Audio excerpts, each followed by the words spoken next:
ఈ నెల 18న సిద్ధం సభ వేదికగా సీఎం జగన్ మేనిఫెస్టో విడుదల చేస్తారు. ఆయన ఆ రోజు కీలక ప్రసంగం చేయనున్నారు. అది రాష్ట్రానికి దశ దిశను మార్చే విధంగా ఉంటుంది. మేనిఫెస్టోలో ఏముంది అన్నది జగన్ కి మాత్రమే తెలుసు. భువనేశ్వరి నిజం గెలవాలని ప్రత్యేకంగా అడగాల్సిన అవసరం లేదు. జగన్ అంటేనే నిజం, నిజం అంటే జగన్. అందుకే ఆయన గెలుస్తారు. ఇప్పుడే మీ అందరికీ ఇప్పటికే తెలుసు, ఈ సిద్ధం సభ మన ముఖ్యమంత్రి గారి ప్రజెన్స్తో ఇక్కడ అనంతపూర్లో మన రాప్తాడు కాన్స్టిట్యుయెన్సీలో జరుగుతూ ఉంది.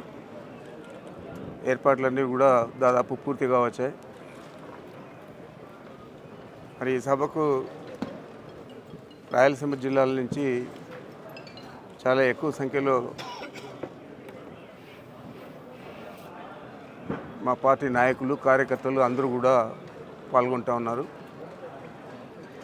ఇది రాబోయే ఎన్నికలకు ప్రారంభంగాను సిద్ధం సభ రాయలసీమ జిల్లాల్లో 3వదిగా జరుగుతుంది. ఇంతకుముందు భీమిలిలోను, ఆ తర్వాత ఏలూరు జిల్లాలో దెందలూరులోనూ జరిగింది.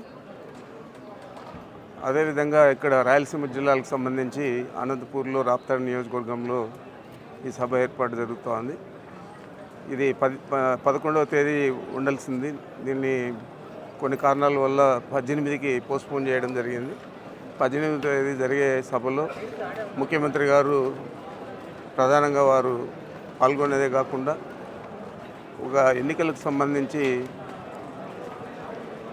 మేనిఫెస్టో రిలీజ్ చేయడం కానీ, అదేవిధంగా ముఖ్యమైన సందేశాన్ని ఈ రాష్ట్ర ప్రజలందరికీ కూడా ఇవ్వడం జరుగుతుంది. ఇది తప్పకుండా మా పార్టీ నాయకులకు, కార్యకర్తలకు, ఈ రాష్ట్ర ప్రజలకు దిశ నిర్దేశాన్ని ఇస్తుందని చెప్పి భావిస్తూ ఉన్నాం. తప్పకుండా ఈ సభ భారీ స్థాయిలో విజయవంతమవుతుందని చెప్పి మేము అంచనాలు వేసుకున్నాం.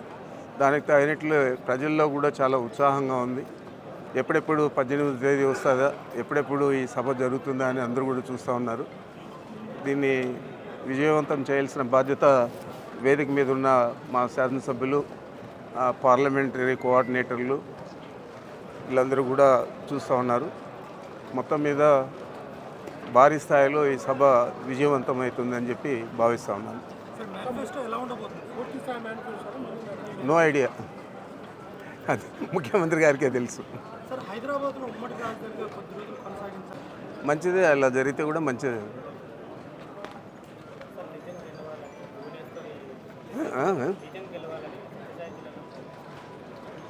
నిజం గెలుస్తూ ఉంది కదా.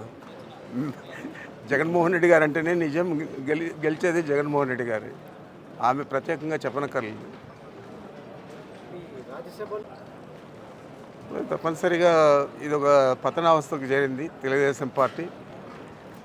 ఇంకా రాబోయే రోజుల్లో ఇంకా దారుణమైన ఫలితాలు తెలుగుదేశం పార్టీ చవి చూస్తుంది. ఇది ఆరంభం మాత్రమే. హైదరాబాద్ ఉమ్మడి రాజధానిగా ఇంకా ఎన్ని సంవత్సరాలు ఉంటే బాగుంటుంది అని చెప్పి రాజ్యసభలో కూడా చర్చిస్తామని మరి అది ఆయన ఆలోచన, పార్టీ విధానం అయితే కాదు. రెడ్డిపాడులో రాజశేఖర రెడ్డి గారు ఉన్నప్పుడు, ఇప్పుడు ఏదైతే నిన్న ఉత్తమ్ కుమార్ రెడ్డి గారు చెప్పారో దాంట్లో సగభాగమే పోతిరెడ్డిపాడులో నిలబెడితే మా శాసనసభ్యులే అందరూ కూడా నిలదీసే పరిస్థితి వచ్చింది రాజశేఖర రెడ్డి గారు ఉన్నప్పుడు.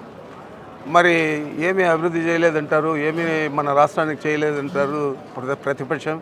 మరి నిన్న ఉత్తమ్ కుమార్ రెడ్డి గారు మాట్లాడిన విషయాలన్నీ కూడా చూస్తే వీళ్ళకు జ్ఞానోదయం అవుతుంది.